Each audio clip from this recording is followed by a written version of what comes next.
이 시각 정치권 이슈 살펴봅니다. 국정감사 내내 뜨거운 감자였던 김현지 대통령실 제1부속실장의 국감 불출석 공방, 오늘도 이어졌습니다. 송원석 원내대표는 지구 끝까지 숨어도 국민의 명령이 끌어낼 것이라며 목소리를 높였습니다. 민주당은 논란이 확산한 것에 선을 긋고 있어 여야 간의 팽팽한 신경전은 당분간 계속될 전망입니다. 국정감사 종료 직후 여야는 현장을 찾았습니다. 더불어민주당은 충북 청주에서 현장 최고위원회의를 열고 중원 공략에 나섰습니다. 국민의힘은 수도권 핵심 지역인 경기 용인에서 부동산 현장 간담회를 열고 정부 정책을 강도 높게 비판했습니다. 관련한 정치권 내용 짚어보겠습니다.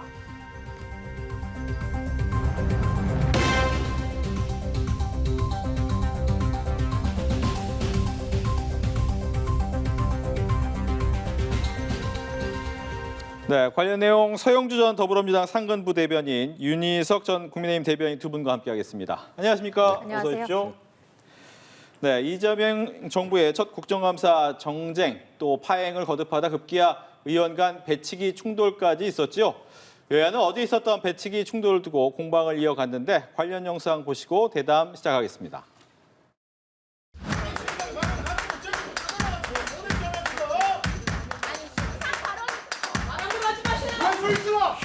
뭐야.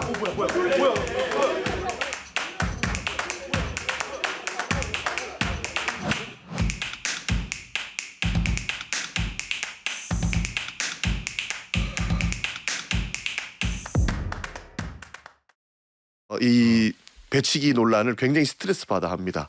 본인은 굉장히 억울한 거예요. 본인은 앞으로 가고 있는데 송원석 원내대표가 불쑥 들어오니 내가 민첩했다면 피할 수 있었을 텐데 그거 못 피한 것에 대해서 굉장히 안타깝다라는 생각을 굉장히 많이 가지고 계세요.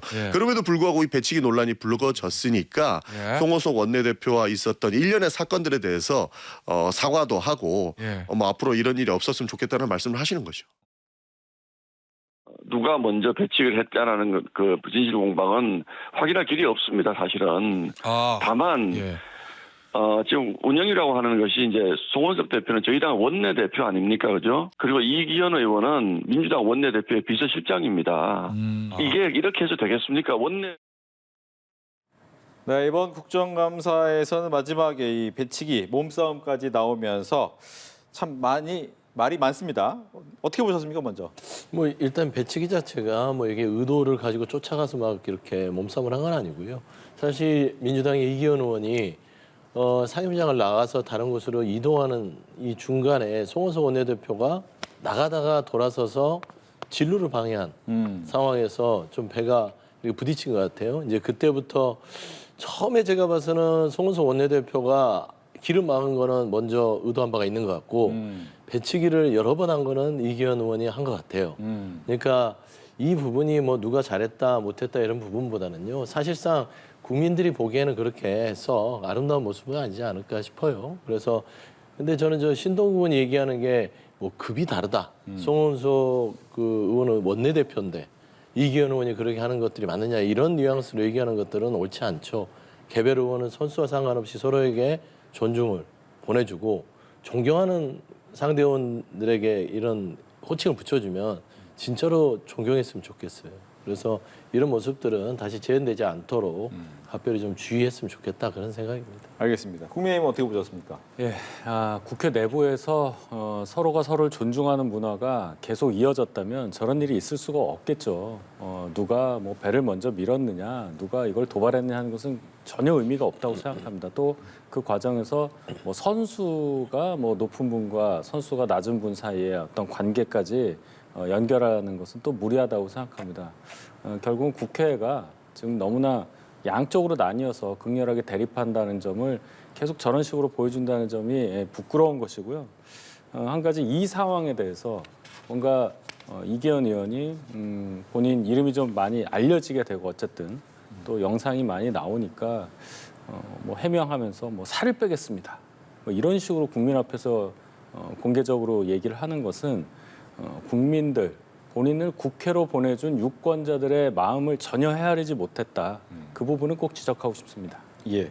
그렇다면 문제는 이제 분위기는 좀 잦아드는 분위기지만 풀긴 풀어야 하잖아요. 다 두 분 다 피해자라고 하는데 이거 어떤 식으로 풀어야 좀 잘 마무리가 됩니까? 아니 뭐 피해자 가해자 부분을 명백하게 보면 우리가 육안으로 비디오 판독을 해도 송원석 원내대표가 도발한 건 맞는 것 같아요. 그러니까 이게 이제 해프닝으로 끝난 정도로 이거를 마무리해야지 이걸 가지고 누가 먼저 사과해라 이렇게 하는 것들은 정말 국민들 보기에 이게 생산적입니까? 전혀 생산적이지 않잖아요. 그리고 뭐 이게 어떤 국민들의 민생이나 삶에 도움되는 걸 가지고 이렇게 언성이 높아지다가 하는 것도 아닌 그런 상황에서 이걸 지리하게 정쟁으로 끌고 가는 것들은 이 국회를 바라보는 국민들의 입장은 둘 다 좋지 않다.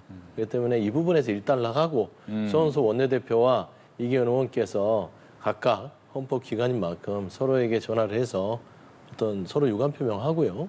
미안하다고 하면 끝난 문제 같습니다. 네. 마무리 방법. 예, 저도 그렇게 생각합니다. 서로가 서로에게 좀 과했다라든지 그 상황에 있어서 내가 좀 신중하지 못했다. 이 정도 대화만 오고 가도 국민들께서는 다 이해하실 것이고 또 이러한 장면 때문에 국회가 더 상황이 나빠지는 것을 막을 수가 있겠죠. 두 분이 서로 통화라도 하시고 그런 대화를 나누시기를 바랍니다. 어제 운영위 국감 마지막 날 결국 김현지 부속실장의 출석은 이루어지지 못했는데요. 국민의힘 송원석 원내대표가 이번 국정감사에 대해서 김현지로 시작해서 김현지로 끝난 현지 국감이다 이렇게 평가를 내렸더라고요. 뭐 그렇게 평가하는 게 무리는 아닙니다. 결국 김현지라는 분의 우리는 얼굴을 전혀 볼 수가 없었어요. 목소리도 모르고요. 그 과정에서 맨 처음에 이 논란이 촉발된 원인이 어디에 있었던가까지 뭐 굳이 짚지 않더라도 김현지 씨가 출석하지 않은 것은 큰 문제로 앞으로 여권의 큰 부담으로 계속 남을 것이라고 생각합니다. 출석시키면 되지 않느냐라는 저희의 요구에 여러 가지 이유를 들어서 민주당에서 거부를 했던 것, 이것이 결국은 송원석 원내대표의 말씀처럼 김현지로 시작해서 김현지로 끝난 국감이 됐는데 내년에도 국감이 있습니다. 또 내년 국감 중간에라도 그 사이에 또 어떤 일이 있어서 김현지 씨가 국회에 출석하는 일이 발생할 수가 있어요. 그러면 지금 국회에 출석해서 모든 것에 대해서 밝히면 될 일을 왜 이렇게까지 문제를 크게 하느냐라는 거듭된 지적에도 민주당에서 전혀 움직이지 않고 그런 국민들께서 이해하지 못할 논리를 반복하는 것에 대해서 대단히 안타깝게 생각하고 김현지 씨가 결국 국회에 나올 수밖에 없다. 그러면 국민의힘은 그 나오는 시점에 대비해서 뭔가 단단히 준비를 할 것이다. 물어볼 것이 많으니까요. 그 점은 국민들께 꼭 전달하고 싶습니다. 예, 어제 김현지 실장이 대통령 수행 일정도 이제 하지 않고 경내에 대기하라는 뭐 대통령 지시를 받았다 이런 내용도 오후쯤에 저희가 전해드렸는데 국민의힘에서는 이것도 좀 짜고 치는 고스톱이 아니냐 이렇게 보고 있는 것 같아요. 아니 이제 본인들 보기에는 김현지 부속실장 자체를 가지고 이 국감에서 큰 화두로 삼고 싶었는데 송원석 의원의 배치기로 다 묻혀버렸어요. 사실상. 그리고 김현지 실장 총무 비서관이었죠. 그 전에. 그 당시 이제 합의에 이르렀을 때 민주당이 사실 당연 증인으로서 출석시켰으면 큰 문제가 없었을 뻔했으나 다시 이 부분을 바로 잡아서 사실상 국회가 합의를 하면 나오겠다고 한 게 대통령실의 일관된 입장이었습니다. 그리고 민주당과 국민의힘이 김현지 부속실장에 대해서 증인 합의를 할 때 일정 때문에 오후 1시까지만 참석할 수 있겠다라는 어떤 양해를 구했을 때 국민의힘은 종일 해야 된다라는 것이어서 사실 짜고 치는 고스톱이라고 본인들이 본다 하더라도 그 짜고 치는 고스톱 판에서 본인들이 얻고자 하는 거는 출석 아니었겠어요? 그러면 증인으로서 출석을 시킨다고 했으면 대통령이 오후 중간에 본인 일정 따라오지 말고 대기시키라고 했을 때 국민의힘이 강력하게 민주당을 압박해서 출석시켰으면 저는 사실상 소기 성과를 거둘 수 있었을 것 같은데 그럼 뭐 이번에는 국민의힘의 전략적인 실패가 아닐까 그렇게 좀 평가하고 싶습니다. 네, 거기에 대해서 얘기 들어야 될 것 같아요. 글쎄요, 김현지 씨가 나오고 안 나오고의 이 문제 때문에 계속 이런 얘기가 나오는 것이 얼마나 소모적입니까? 결국은 그 뭔가 숨기는 게 있는 게 아니냐, 뭐 이런 의혹이잖아요. 그거를 나와서 그냥 해결하면 되는데 그걸 안 하니까 저희가 자꾸 요구를 하는 거고 처음에 그 우상호 원내수석이 정무수석이 100% 나온다고 하셨잖아요. 그것은 또 어떻게 된 것이냐. 또 대기를 시켰다고 하는데 결국은 그러면 안 나온 게 국민의힘에서 뭔가 어제 운영위가 파행이 되니까 국민의힘 탓이 아니냐 이런 식으로 물어보는 또 그런 식으로도 들려요. 결과적으로는 이 문제가 계속 갈 거다. 뭐 이렇게밖에 볼 수 없겠습니다. 알겠습니다. 다음으로 넘어가보면 이제 지방선거를 좀 의식해서인지 여야 모두 이제 현장을 달려갔는데 장동혁 대표는 용인 수지를 찾았습니다. 아무래도 부동산과 관련된 토지거래와 관련된 이야기를 하면서 아마 내년 지방선거의 가장 큰 핵심은 바로 부동산이다 이렇게 보는 것 같아요. 그렇죠. 이제 지방선거라는 특성이 있긴 하지만 지금 정권 출범하고 맨 처음 실시되는 전국적인 선거이기 때문에 가장 큰 이슈를 이제 잡아야 하는 건데 이 정부에서 가장 야심차게 준비한 것이라고 볼 수 있는 것이 부동산 대책이라고 봐야죠. 3번이나 발표를 했습니다. 그런데 지금 과거에 어떤 정부에서도 보지 못했던 서울 전체를 토지거래 허가구역으로 묶는다든지 또 대출 규제를 굉장히 심하게 해서 예를 들어 대출을 받아서 뭔가 집을 사려고 했던 분들의 어떤 주택 구입 방식을 완전히 막아버린 것. 이것이 과연 어떠한 효과를 낼 것이냐. 여기에 대한 이제 평가에 대해서 저희가 어떤 정책적인 부분의 빈틈을 공격할 수밖에 없는 것이죠. 지금 상황에서는 이제 거래가 절벽이 된 상태이니까 집값이 일시적으로 잡힌 것처럼 보이지만 결국 언제까지 이 수요를 억제할 수 있을 것이냐. 이 대책의 만기는 내년 말입니다. 내년 말이 지나면 어떻게 할 거냐는 문제부터 시작을 해서 그 중간에 집을 옮기지 못하시는 분들의 어떤 전세 수요, 월세 수요, 그 과정에서 벌어질 전세 월세 상승, 또 집값이 오를 수밖에 없는 이런 상황들. 이것이 아마 선거에 임박한 시점에는 많이 대두될 가능성이 큽니다. 그래서 이 정책을 과연 정부에서 어떤 식으로 시행을 했길래 이러한 상황을 만들었느냐, 이 점에 저희가 집중을 해서 지방선거에 큰 화두로 삼을 가능성이 큽니다. 네. 민주당은 방어는 해야겠죠. 어떻게 방어합니까? 뭐 일단은 뭐 부동산 대책 자체가 토제가 극단적인 대책이다, 초강경 대책이다라고 하면서 우려를 했는데 일단은 그 투기 수요를 잡았기 때문에 집값 상승률을 일단은 멈춰서겠다라는 측면의 시간을 보면서 좀 우리가 효과를 볼 수 있는 것 같아요. 다만 이제 시간이 지날수록 전세가가 급증을 하고 또 월세 부분도 마찬가지일 거예요. 그래서 정부가 일단 이제 부동산 문제에 있어서는 선거가 곧 다가오는 입장에서는 부담이 될 수 있죠. 그래서 대책을 좀 빨리 내놓을 필요는 있다. 그래서 전체적으로 보면은 일단은 집값을 상승하는 걸 잡아놨으니까 두 가지의 어떤 투트랙 방식인데 하나는 투기 수요자에 있어서는 더 강력한 페널티 규제를 적용하고요.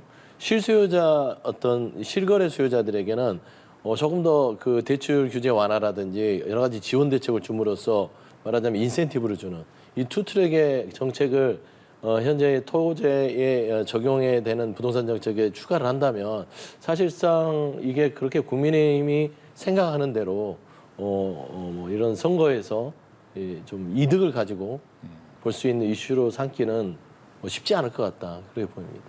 네. 국민의힘 장동혁 대표가 어제는 광주를 찾아서 5.18 민주묘지를 참배를 하려다가 결국에 시민단체 반발에 막혀서 참배하지 못하고 돌아갔습니다. 네. 이에 대해서 민주당은 좀 비판을 하고 있는 게 정치쇼다, 반성이 먼저다 이렇게 비판을 하고 있습니다. 서영주 대변인께서는 어제 그 모습 어떻게 지켜보셨습니까? 일단 정치권의 비판에 대해서 생각하기보다는 그 5월 광주 시민들의 입장에 생각해 보면은 이거는 상식적으로 답이 나온 거 아닌가 싶어요. 국민의힘 장동혁 대표가 지금 어떤 입장을 취하고 있는 것인지, 내란 우두머리의 혐의를 받고 있는 전직 대통령을 찾아가서 눈물의 면회를 했습니다. 그리고 탄핵을 반대하는 당론을 유지하고 있고요. 윤어게인 세력과 절연하지 않고 있습니다. 이런 입장을 견제하는 국민의힘의 장동혁 대표가 5월 민주화 묘지를 참배한다는 게 이게 앞뒤가 맞나요? 안 맞죠. 이거는 사실상 이념 논쟁을 불러일으켜서 본인 지지층을 결집시키려는 의도, 굉장히 고약한 정치입니다. 이런 걸 나쁜 정치인이라고 하는데요. 5.18의 어떤 여러 가지 우리 역사적으로 정리되고 그리고 아직도 5월의 광주에 한을 갖고 있는 광주 시민들의 분노를 왜 자극하는지 이런 정치는 하지 않았으면 좋겠고요. 사실상 다음 달에 뭐 한 번 더 가신다고 하니까 앞뒤 정리를 하고 가셔라. 국민의힘이 윤석열, 윤어게인, 내란의 철저한 이런 과거와 결별한 데에 간다면 광주 시민들이 저렇게 격렬하게 반응하지는 않을 것이다.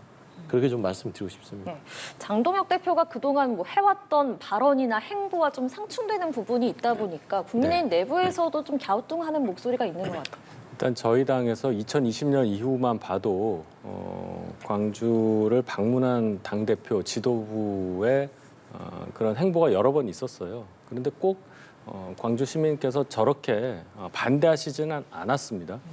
장동혁 대표의 어제 방문에 대해서 저렇게까지 반발이 많은 것은 결국은 이제 장동혁 대표 개인이 그동안 어떤 언행을 했느냐 거기에 대한 평가라고 봐야 되겠죠. 개인적으로 생각할 때 이 계엄이라는 단어에 대해서 광주 시민분들이 얼마나 엄중하게 보시느냐 거기에 대한 판단을 먼저 해야 된다고 생각합니다. 5.18 민주항쟁이 왜 일어났느냐를 생각을 해보면 80년 5월 18일 바로 전날 5월 17일 밤에 비상계엄 전국 확대 조치 여기서부터 비롯된 거예요. 그럼 거기에 이제 그 계엄이라는 단어 그것이 이제 가슴에 박히셨을 텐데 공교롭게도 장동혁 대표가 윤 전 대통령 계엄령 발동과 관련해서 뭐 하나님의 뜻이라 이런 얘기도 하고 뭐 계몽령이다 또 그와 유사한 어떤 옹호하는 발언들을 많이 하셨기 때문에 또 그 이후에도 거기에 대한 적절한 해명이 없었기 때문에 광주 시민들께서는 장동혁 대표를 맞아줄 수가 없었다 이렇게 생각을 하고 오히려 장동혁 대표를 지지한다고 보시는 분들 중에 강한 주장을 하시는 분들은 거길 또 왜 갔느냐, 광주에 왜 갔느냐 하는 비판이 또 있는 상황이에요. 그래서 결과적으로는 장동혁 대표를 비롯한 몇몇 지도부에서 정무적 판단을 지금 그렇게 바르게 하고 계시지 않다. 이런 비판이 있는 것은 당내에서조차 그런 비판이 있다는 것은 사실이라고 생각합니다. 네. 정청래 대표 이야기도 하겠습니다. 취임 후 처음으로 충북에서 현장 최고위원회의를 열면서 현장 행보를 이어갔는데 뭐 현장을 찾아가는 거야 익히 이해할 만한 부분이지만 네. 조금 고민되는 부분이 이제 10일이 이 취임 100일을 맞는데 보통 100일 때 되면 기자간담회 좀 크게 하는 경향이 많은데 이번에 보니까 이제 봉사 활동하겠다라고 했어요. 이것이 혹시 지난번에 있었던 명청 갈등처럼 때문에 약간 로우키를 가는 건 아닌가라는 생각도 드는데 이건 어떻게 보고 계십니까? 뭐 명청 갈등 부분에 부담을 느껴서 100일 기자회견 자체를 거의 뭐 축소를 하고 봉사를 하겠다. 저는 그렇게 생각하지는 않고요. 사실상 지금 지방선거를 앞두고 있어서 일정상 전국을 좀 돌면서 당원들과 결국에는 이 소통의 구조를 더 강화시키겠다라는 측면이 더 강한 것 같습니다. 그리고 뭐 이건 저는 개인적인 생각이지만 100일 기자 간담회를 할 때 사실 이게 좀 한 3달 되고 나면 이 그 당대표의 그 평가 뭘로 하겠어요? 여론조사를 하죠. 근데 여론조사 지표가 좋지 않습니다. 그러면 기자회견이 득이 될 게 없다라는 측면에서 정무적으로는 더 그냥 열심히 현장에서 활동하는 당대표의 모습을 보여주는 게 낫겠다는 판단을 한 게 아닌가 싶은데요. 저는 뭐 현장에 가면 정치는 답이 있는 거 아니겠습니까? 그런 측면에서는 뭐 나쁘지 않은 선택이다. 그래 보고 있습니다. 네. 11일 취임 100일 기자 간담회를 하지 않는다. 어떻게 보시는지. 결과적으로는 고육지책이라고 생각을 합니다. 100일 기자회견을 하면 그 100일 동안에 일어났던 정청래 대표 취임 이후에 여러 가지 일들에 대해서 기자분들께서 굉장히 날카롭게 질문할 것들이 많거든요. 예를 들어서 대통령실과 도대체 무슨 관계냐. 왜 대통령실에서 특히 이재명 대통령이 뭐 좀 성과를 거둔 일 직후에 왜 발목을 잡는 듯한 행위들을 여러 번 하느냐. 그 관계의 그 목적은 뭐냐. 뭐 이런 질문들이 많을 텐데 그것을 피하기 위해서라도 아예 기자간담회를 안 하는 것이 가장 좋은 방법으로 생각했을 가능성이 높겠죠. 기본적으로 여당의 대표라면 특히나 100일이 됐다면 100일 동안에 본인의 어떤 소회라든지 앞으로 당대표, 여당 대표로서 역할을 어떻게 하겠다. 이것을 국민께 당당하게 말씀드리는 것이 도리일 텐데 아예 기자회견을 안 하겠다라고 저렇게 또 당당하게 얘기하는 것을 보면 정청래 대표 입장에서 곤혹스러운 상황이 속으로는 굉장히 많구나 이렇게 볼 수밖에 없겠습니다. 네. 오늘 나온 여론조사 결과도 보시겠습니다. 한국갤럽의 조사인데요. 이재명 대통령의 지지율이 일주일 사이에 6%포인트가 올라서 63%로 조사가 됐습니다. 이 대통령의 지지율이 60%대를 기록한 것은 한 달 반 만인데요. 긍정평가는 지난주보다 6%포인트 상승했고 부정평가는 4%포인트 하락한 29%로 집계가 됐습니다. 또 경주 에이펙 결과에 대해서 74%가 국익에 도움이 됐다라고 답을 했습니다. 한미 무역 협상에 대해서도 55%가 지금까지 우리 정부가 잘했다라고 평가를 했습니다. 일단 에이펙 성과가 대통령 지지율에는 좀 긍정적인 영향을 준 것 같습니다. 네, 매우 큰 그 요인으로 상승 요인으로 작용한 것 같아요. 급등을 했다고 봐야겠죠. 6%포인트니까. 예. 굉장히 이런 수치에서는 급등했다 해도 과언이 아닌데 사실 이재명 대통령이 이 에이펙의 성과 이후에도 코스피 지수 상승도 같이 동방사진의 요인이 있습니다. 그게 아마 두 번째로 주목된 경제 민생 부분의 긍정 요인으로 작용했을 거예요. 사실 보면은 대통령께서 고생을 해서 에이펙 특히 한미 관세 협상을 잘 마무리를 했는데 저는 이제 조금은 그 이면에 민주당의 정당 지지율이 그를 받치지 못하고 있는 예. 부분을 저는 주목합니다. 예.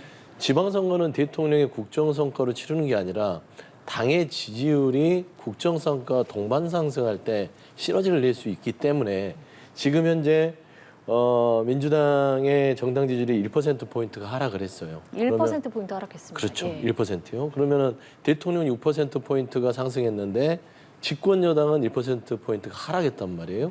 이 간극 자체는 굉장히 좋지 않은 신호이기 때문에 일단은 집권 여당에서 대통령의 국정 기조에 맞춰서 가면 거기에 얹어서 당의 지지율이 올라갈 수 있다는 점들을 좀 주목했으면 좋겠어요. 그러니까 대통령의 국정 기조를 좀 올라타지 못한 느낌. 그래서 저는 이 호흡에 좀 방점을 두고 나름대로 이 국정, 그러니까 당과 정부가 참 손발을 맞춰가면 지방선거에도 많은 어떤 좋은 요인들을 찾아낼 수 있지 않을까 그렇게 생각합니다. 예, 말씀하신 정당 지지도 좀 이렇게 언급을 해드리면 민주당이 전주 대비 1%포인트 하락해서 40%가 나왔고요. 그리고 국민의힘은 변동 없이 26%로 조사가 됐습니다. 이재명 대통령 지지율 어떻게 보시는지 궁금하고 또 이재명 대통령 지지율은 6%포인트 급등을 했다 이렇게 말씀을 해주셨는데 좀 민주당과 격차가 좀 상당하단 말이죠. 어떻게 네. 해석하십니까? 이재명 대통령 취임 의원이 한 5달이 지났잖아요. 그 사이에 크게 저희가 뭐 비판할 만한 부분이 발견되지 않는다고 저는 봅니다. 물론 이제 행정적인 측면에서 뭐 검찰 개혁이라든지 부동산 정책 관련해서는 저희가 비판할 부분이 있었지만은 전체적으로 국민들이 느끼시기에 특히나 그 외교 성과, 에이펙 관련한 부분의 성과를 확실하게 체감할 수 있는 그런 상황이 됐다. 충분히 인정을 할 수 있는 거고요. 거기에 반해서 민주당 그리고 저희 지지율은 뭐 항상 똑같고요. 민주당이 조금 떨어져서 대통령 지지율과 보면은 뭐 20%포인트 이상 더 차이가 난다. 이것은 굉장히 심각하게 봐야 될 일이겠죠. 정청래 대표가 100일 기자회견을 안 하겠다는 것도 바로 이것이 크게 이유로 작용한 것이라고 볼 수 있는데요. 왜 그러면 대통령의 지지율은 저렇게 치솟는데 여당의 지지율은 오르지는 못하고 오히려 떨어지느냐. 이것에 대한 설명을 분명히 내놔야 되는 입장이기 때문입니다. 바로 이재명 대통령이 뭐 실용을 강조하는 그런 성과를 내에 반해서 국회에서 벌어지는 여러 가지 상황들, 뭐 배치기도 있었고요, 뭐 김현지, 뭐 여러 가지 일들이 있지 않습니까? 법사위에서의 여러 가지 일들, 뭐 과방위, 최민희 위원장, 결국은 국회 과반, 절대 과반을 갖고 있는 민주당의 책임으로 국민들이 보시는 거라고 저는 보고 국회 전반적으로 봐도 도저히 국회에서는 생산적인 결과가 나오지 않는다.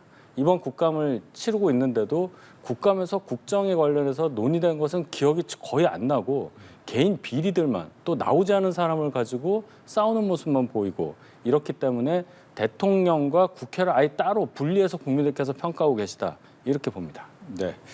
예결위에서는 이재명 정부의 첫 예산 심사를 위한 이틀차 종합정책 질의가 진행이 되고 있는데 뭐 민주당과 국민의힘의 입장은 많이 다르죠. 이번에는 공격하는 입장이니까 국민의힘의 입장부터 들을 텐데 일단 이 재정 건전성 그리고 특활비를 복원한 부분이 아주 큰 쟁점이 될 것 같아요. 특활비의 액수는 얼마 안 됩니다. 우리 지금 이번에 나온 예산이 728조잖아요. 근데 이제 복원된 특활비 액수는 82억 원입니다.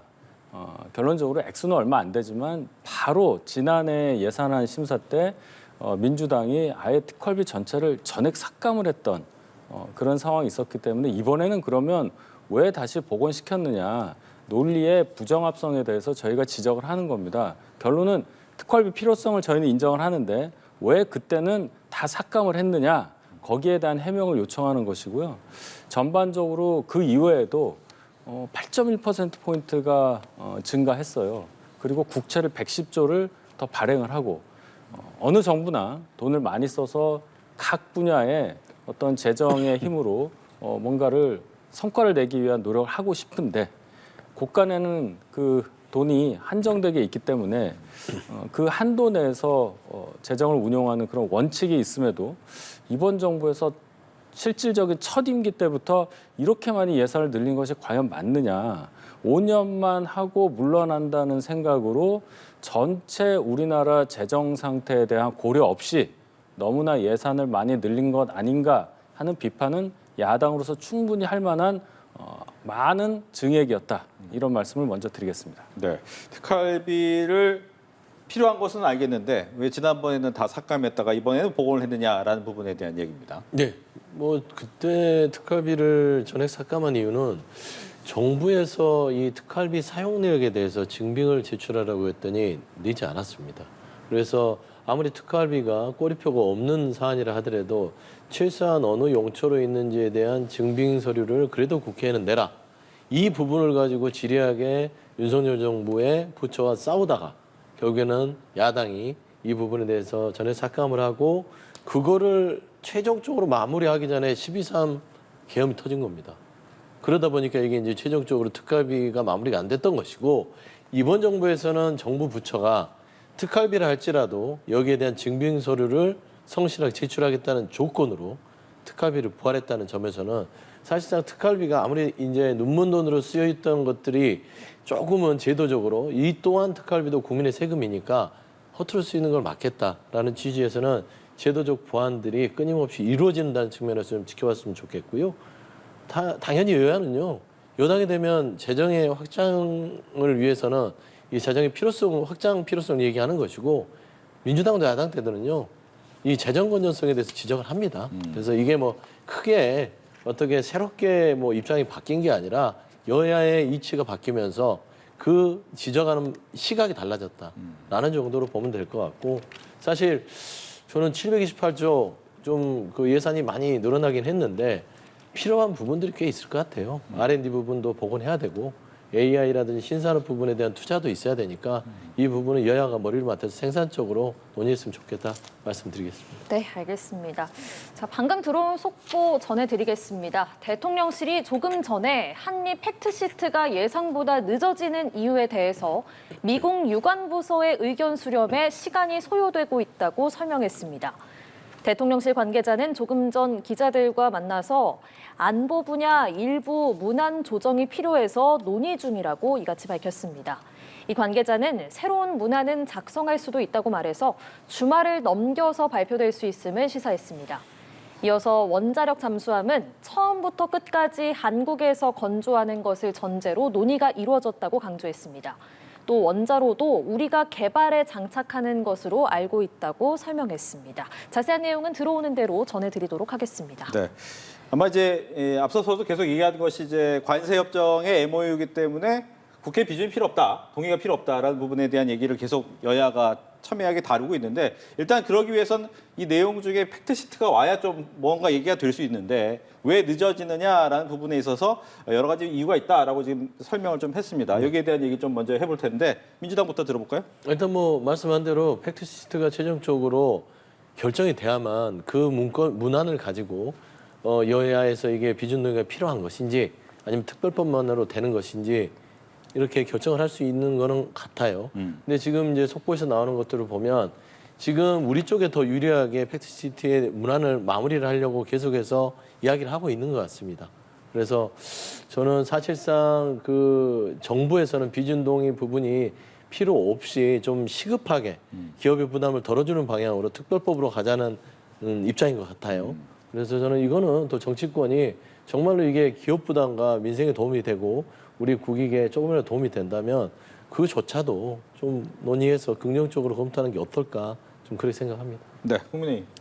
이게 조약이 아니어서 비준할 상황이 아니다라고만 주장을 하니까 저희가 반발할 수밖에 없는 거예요. 지금 나온 거는 MOU 상태의 어떤 합의 비슷한 거 아니겠습니까? 내용도 아직 확실히 모르고. MOU라는 게 뭡니까? 그냥 양해 각서예요. 계약하고도 다릅니다.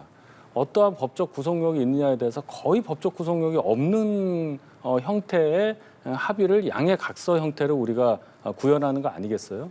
그렇다면은 예를 들어서 조인트 팩시트가 나오고 그 내용을 우리가 확실히 안다면 법을 만드는 과정에서라도 그 전에 여기에 대한 상세한 설명이 있은 후에 국회의 의결이든 동의든 뭐 이런 것들이 필요하다는 말씀을 드리는 겁니다. 헌법에도요. 58조에 보면은 예산 외에 국가에 부담을 주는 계약에 대해서는 국회의 의결을 요한다 이렇게 돼 있습니다. 정확히 여기에 맞는 거죠. 그럼 국회 의결이 법의 형태로 법안을 통과시키는 형태로 될 수도 있는 거니까 민주당에서 주장하는 특별법 형태의 어떤 이 MOU 내용의 실행 거기에는 동의를 할 수 있더라도 그 전에 어떤 과정을 밟아야 하는 설명이 민주당에서 안 해주고 있다. 그냥 민주당이 국회를 좌지우지하니까 자기들 스케줄대로 가겠다는 거예요. 비준의 의미를 저희가 강조하는 게 뭐겠습니까?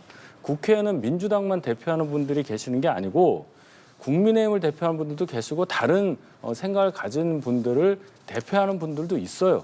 그분들에 대한 배려 없이 본인들이 여당이고 국회 절대 과반을 지배하니까 비준 필요 없다. 그냥 가자. 특별법도 우리 내부 원내에서 의견 맞춰서 가면 된다. 이런 생각을 혹시 갖고 있는 것이 아니냐.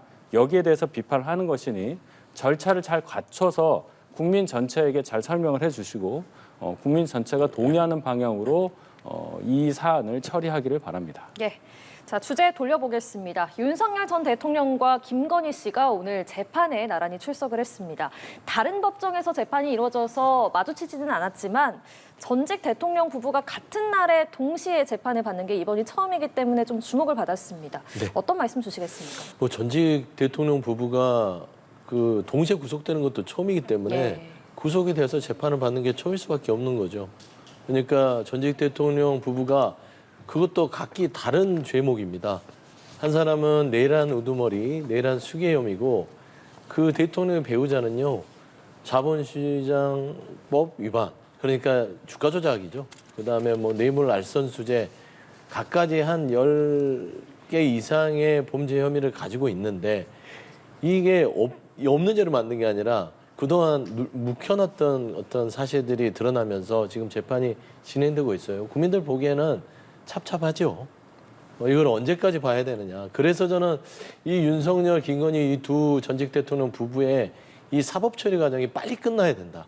그래야 국민들도 더 이상 이 과거에서 잊을만 하면 다시 보이고 잊을만 하면 다시 보이고 이런 것들이 별로 바라지 않을 것 같아요. 그래서 저는 신속한 재판을 통해서 신속히 결론을 내리고 이 두 전직 대통령 부부가 법적으로 책임질 부분들은 그냥 본인들의 어떤 사법적 판단에 따라서 책임지고 국민들에게서 잊혀지는 그게 저는 차라리 일반 국민들이 바라는 게 아닌가 그런 좀 생각이 듭니다. 네, 김건희 씨는 지금까지 모든 재판에 출석을 했지만 윤석열 전 대통령은 계속 불출석을 하다가 최근에 좀 출석하는 모습을 보여주는 것 같아요. 네, 재판에 나오지 않은 대로 불이익을 받을 수밖에 없지 않겠습니까? 본인이 소명하고자 하는 것을 직접 소명을 못하니까요. 아마 재판이 좀 진행되는 과정에서 윤 전 대통령도 중요한 증인도 나오고 중요한 사실들에 대해서 재판부에서 소명을 요하는 상황이 나오니까 더 이상 불참해서는 안 되겠다는 판단을 하신 걸로 보입니다. 일단 재판이라는 절차에 응한다는 차원에서는 잘하신 결정이라고 저는 생각하고 이 두 분에 대한 재판이 끝나기 전에는 우리가 계속 이렇게 좀 국민들께서 불편하게 받아들일 수밖에 없는 뉴스를 접할 수밖에 없다 이렇게 생각을 합니다. 재판이 아직 뭐 1심도 끝난 게 아니고 1심 중에 여러 가지 상황이 벌어지고 뭐 동시 출석 이런 것도 나오지 않습니까? 네. 우리 민주정치 발전 과정에서 또 뭐 겪을 수밖에 없는 일 이미 일어난 일이니까 우리가 담담히 이 과정을 지켜보고 여기에 대해서 국민적으로 합의를 맞춰가는 과정만 있다면 이 난관도 잘 극복할 수 있다고 생각합니다. 네. 이 가운데 이제 이재명 대통령이 내란 특검팀의 마지막 수사기간 연장을 승인하면서 30일이 늘어나게 됐죠. 그런데 강훈식 비서실장이 어제 국정감사에서 내란 책임을 물을 조직이 필요하다면 발족을 검토하겠다. 그리고 또 특검 수사 외에 감찰을 통해서 고위공직자들의 비상계엄 연루 의혹을 조사해 처벌하겠다. 또 오늘 뭐 장성급들 중에서 또 장성들도 많이 옷을 벗게 되는 부분도 있었는데 이 강훈식 비서실장의 얘기는 어떤 의미입니까? 이게 말을 보면요, 내란 책임을 물을 조직이 필요하다면 이게 전제 조건이잖아요. 필요하기 때문에 발족을 검토하겠다가 아니라 필요하다면 이거는 사실 원론적인 얘기 같습니다. 사실 뭐 이번에 합참에서의 인사이동 대규모 어떤 그 뭐 정보 조치도 있었다고 하는데 그 일환하고도 좀 연결이 돼 있다고 봅니다. 물론 이제 이게 이제 군에서의 어떤 대규모 지난 이 내란의 과정 속에서 조금이라도 책임이 있는 사람들에 대한 인사이동일 수 있는데 행정부도 그 책임을 질 만한 사람들이 있을 수 있죠. 그런 부분들이 그 내부에서 아마 동요가 있지 않을까 싶어요. 그 뭐 행정안전부든 법무부든 그다음에 국방부든 사실상 그 내부에 있는 구성원들이 저 사람들은 12월 3일 내란의 밤에 적극적으로 가담했던 사람이라는 것을 알고 있는 대다수의 그 직원들이 있지 않겠습니까? 저는 이런 부분들은 일단은 내란 특검과 3대 특검이 끝남과 동시에 이 부분이 필요하다면 행정적으로 좀 조치가 될 수도 있겠다. 원론적 발언으로 발언하는 게 좋을 것 같습니다. 조직이 필요하다면 발족을 검토하겠다는 것은 원론적인 발언이다. 글쎄요, 강훈식 비서실장조차 이 계엄령 실행 과정에서 그리고 또 그 이후에 있었던 일들에 대해서 아예 내란이라는 단어로 프레임을 딱 잡고 그 관점에서 생각하시는 것 대단히 안타깝습니다. 그렇게 하면요, 그 당시에 정부에서 근무하셨던 분들에 대해서 다 내란이라는 것에 연루됐다는 전제를 깔고 지금 대통령실에서 보고 있다 이렇게 되는 거예요. 그럼 그분들이 어떻게 생각을 하겠습니까? 지금 수사 결과나 재판 진행 과정을 봐도 계엄령이 도대체 왜 그날 발령되었는지 어디서 누가 어떤 이유로 인해서 준비를 했는지에 대해서도 잘 모릅니다. 일부 몇몇 분들만 여기에 연루돼서 지금 재판을 받고 있는 것이고 비밀리에 진행될 수밖에 없는 일 아니겠어요? 근데 이것을 공직자 전체에 대해서 마치 뭔가 죄가 있는 듯한 이런 발언을 한다는 것에 대해서 정부를 이끌어갈 앞으로 5년 5개월 가까이 5년 5개월이나 정부를 끌고 가야 할 이 이재명 정부의 대통령실 비서실장이 이런 말씀을 하셔도 되는가? 저는 대단히 걱정스럽게 봅니다. 결국 뭐 감찰을 통해서 뭔가 나온다면 당연히 조치가 필요하겠지만 어떤 전제 조건을 깔고 이러한 조직을 만든다는 것은 글쎄요, 국가 전체적으로 볼 때 크게 도움이 될 말은 아니라고 저는 봅니다. 네, 알겠습니다. 오늘 두 분 말씀은 여기까지 듣도록 하겠습니다. 지금까지 서용주 전 더불어민주당 상근 부대변인, 윤희석 전 국민의힘 대변인과 이야기 나눴습니다. 고맙습니다.